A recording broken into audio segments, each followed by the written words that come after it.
Want to earn commissions online? Here's how to sign up for a ClickBank affiliate account in 2025.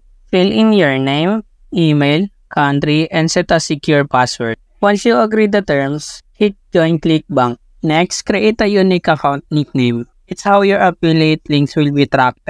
Then, enter your payments details under account settings. You can choose bank deposit, Payoneer, or check, and set how often you get paid. Now, the fun part, go to the ClickBank Marketplace. Choose a product you believe in, click Promote, and generate your affiliate link.